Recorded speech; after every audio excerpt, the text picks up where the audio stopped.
दोस्तों, आपने अंबानी की शादी देखी जिसमें बियॉन्से नाची, लेकिन क्या आपने ऐसी शादी देखी है जिसमें पूरी की पूरी वेनिस सिटी ही बंद कर दी गई हो?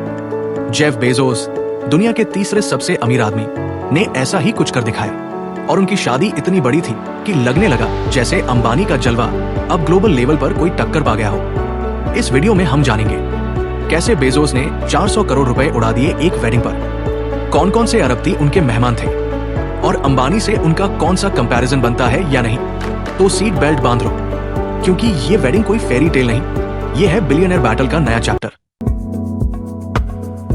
अब बात करते हैं वेन्यू की। बेजोस ने इटली के वेनिस शहर में शादी की, और वो भी किसी छोटे होटल में नहीं, बल्कि 14वीं सदी के एआर सेनाले में, जो एक मिलिट्री किला है। इस एरिया को पूरी तरह किले की तरह बंद किया गया, सिर्फ बेजोस और उनके मेहमानों के लिए। अब सोचिए, इंडिया में अंबानी ने जैमनूगुर को वेडिंग कैपिटल बना दिया, लेकिन बेजोस ने तो पूरा वेनिस ही रेंट पर ले लिया। शादी में बुलाए गए 200 से 250 सुपर वीआईपी मेहमान, जिनके लिए वेनिस के एयरपोर्ट पर उतरे 90 प्राइवेट जेट्स, और फिर इन लोगों को एयरपोर्ट से वेन्यू तक लाने के लिए 30 लग्जरी वाटर टैक्सीज बुक की गई। वेनिस की नहरों में वीआईपीज के लिए रॉयल राइड। अब अंबानी की शादी में भी इंडिया में वीआईपी चार्टर्ड फ्लाइट्स, कस्टमाइज्ड कन्वॉयज और एयरपोर्ट लेवल सिक्योरिटी थी, लेकिन बेजोस ने वाटर और एयर दोनों का फुल लग्जरी इस्तेमाल किया। इस पूरी शादी पर अनुमानित खर्च था $55 मिलियन, यानी लगभग 400 करोड़। अब सुनिए हाइलाइट्स।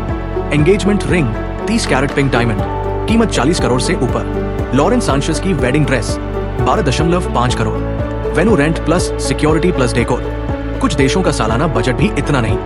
अब आप सोच रहे होंगे, अंबानी भी तो ऐसा ही करते हैं। सही पकड़े हैं, ईशा अंबानी की शादी में बियॉन्से की परफॉर्मेंस, अनंत अंबानी की शादी में Rihanna, Coldplay, Bollywood stars, इन सबका खर्च 800 से 1000 करोड़ तक बताया जाता है।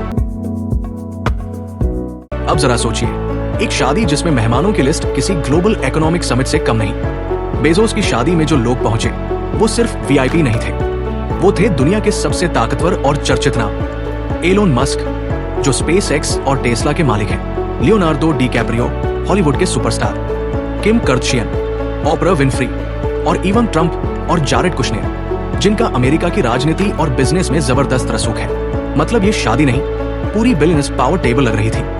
अब अगर आप सोच रहे हैं कि बस बेजोस ही ऐसा कर सकते हैं, तो जरा अंबानी की शादियों को याद कीजिए, जहां रेहाना ने लाइव परफॉर्म किया, कोल्ड प्ले और मैरून 5 जैसे ग्लोबल म्यूजिक स्टार्स ने स्टेज संभाला, बिल गेट्स और जुकरबर्ग जैसे टेक टाइकून्स मेहमानों में शामिल हुए, और बॉलीवुड से लेकर हॉलीवुड तक हर स्टार वहां मौजूद था। एक तरफ बेजोस ने अपनी शादी को क्लासी और रॉयल रखा, दूसरी तरफ अंबानी ने उसे एक धमाकेदार ग्लोबल महोत्सव में बदल दिया। बेजोस की शादी जितनी ग्रैंड थी, उतनी ही कंट्रोवर्शियल भी बनी। वेनिस में लोकल लोगों ने प्रोटेस्ट किया, no space for Bezos trend करने लगा, क्योंकि पब्लिक रोड्स और एक्सेस बंद कर दी गई थी। अंबानी की शादी में भी सवाल उठे थे, इतना पैसा शादी में क्यों उड़ाया जा रहा है? क्या इसे सोशल कॉज में नहीं लगाना चाहिए? लेकिन वहीं अंबानी ने गुजरात की इकोनॉमी को बूस्ट किया, और बेजोस ने वेनिस को फिर से दुनिया के नक्शे पर स्पॉटलाइट में ला दिया। अब सवाल ये नहीं कि कौन सी शादी ज्यादा महंगी थी, सवाल यह है कि क्या ये शादियां सिर्फ पर्सनल इवेंट्स हैं या एक बिलियनर की ब्रांडिंग स्ट्रैटेजी। बेजोस ने साबित कर दिया कि वो सिर्फ बिजनेसमैन नहीं, अब वो एक सिंबल है पावर और परफेक्शन के। अंबानी पहले ही इंडिया की एलीट ब्रांडिंग का हिस्सा बन चुके हैं, जहां शादी का मतलब सिर्फ पवित्र बंधन नहीं, बल्कि पॉलिटिकल, बिजनेस और सोशल पावर का डिस्प्ले भी है। तो दोस्तों, आपके हिसाब से कौन सी शादी ज्यादा दमदार थी? बेजोस की क्लासी रॉयल शादी या अंबानी की ग्लैमरस देसी दावत? नीचे कमेंट करिए, और अगर ऐसी बिलियनर लाइफस्टाइल की कहानियां पसंद आती हैं तो चैनल को सब्सक्राइब करना मत भूलिए। मिलते हैं अगले वीडियो में, तब तक के लिए शादी कोई खर्चा नहीं, ये पावर का प्रदर्शन है। कोई बैंड बाजे से करता है, कोई जेट स्की से। जय हिंद।